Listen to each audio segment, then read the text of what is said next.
between Nigeria, Indonesia, and Egypt, there are over 220 million people who don't have access to financial services. There is a clear recognition at the level of policymakers and regulators that the pace of financial inclusion can be expedited if there is more learning and exchange with other countries. This kind of desire was really the impetus for gathering in Bellagio. If you roll back the clock in 2007 or 8, the challenge seemed insurmountable, right? How do you get digital identity, or how do you get financial inclusion or to a country where less than 50% of the people have birth certificates? So in that fragile system which was known for corruption and known for extreme bureaucracy, to achieve 1 billion people registered with a digital identity in less than 5.5 years is phenomenal. In terms of digital financial inclusion, China is running ahead globally, and how to drive the private sector as a major players. We've been building up a digital society, a smart society from scratch.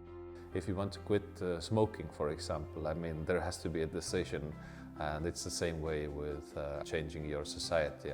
One of the things that we Estonians always say that if there's leadership, then money and technology is not a question. And from these countries, I actually see that the will is there. The Afina report for 2018, showed that Nigeria had made some progress towards financial inclusion. 63% of all adults in Nigeria are financially included. However, that has to be put in perspective of the target that we signed.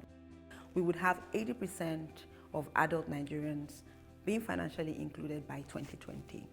We shared a lot of lessons learned together. We shared our experiences in whatever we have already done on the digital front. We got to talk about a lot of important issues around digital ID, the importance of public-private sector partnership, the access question, and how do you reach into rural areas, how does the cash in, cash out economics work. After presenting the state of each country and then learning from the experts, we now move into workshops where we sit down and we come up with ideas and then decide on which ones have the best potential to be implemented for impact. And I think this will be reflected on our action plans already in place. We're going to tune them. To some expert, they try to give us some inputs, and I think that's really good because we do have need to prioritize. I thought this was a really good opportunity for regulators from these markets to share what they're working on, what's important to them, and where they've seen successes. I found that the group came together really quickly.